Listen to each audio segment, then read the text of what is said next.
बाबाले उस रहेछ है यहाँ माथि चाहिँ कर्पु जाने बाटोमा चाहिँ खत्रै रहेछ ल खाना बस्नदेखि लिएर सब व्यवस्था भएको राम्रो होटल नै रहेछ हैन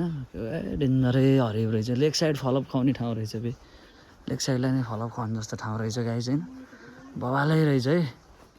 ओए भोटे डेन्जर रहेछ है भोटे भोटेले नि थाहा रिसाएर हेरिरहेको त्यहाँबाट भोटेले डिनर र ब्रेकफास्ट हुन्छ भन्नुहोस् दाइले हैन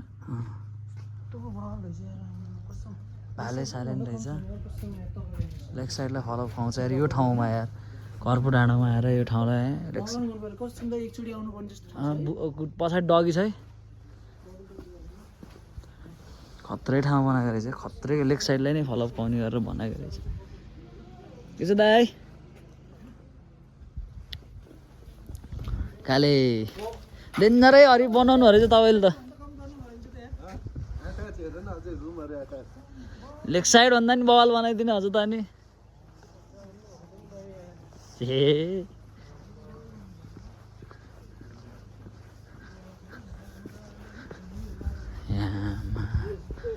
ये खतरा बनाइदिएर यार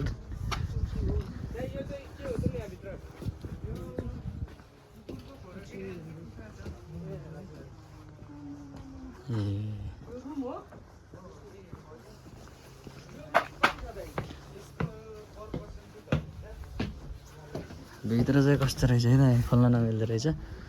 त्यतापट्टि चाहिँ खोल्न मिल्दो रहेछ है खोक्का बनाउनुको खोक्का ल खतरा बनाउनुको रहेछ क्या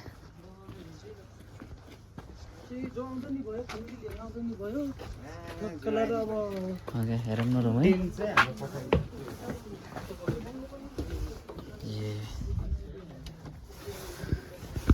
बेड यही खोक्का बनाउनु रहेछ काठले यही भयो म त हेरिने यार म विदेश युरोपतिर यस्तै देखेँ त यार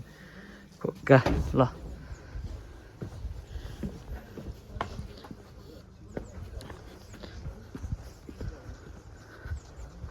टेन्ट चाहिँ यहाँ रहेछ है गाई चाहिँ फेरि टेन्टको व्यवस्था चाहिँ यहाँ रहेछ ल खोक्का ल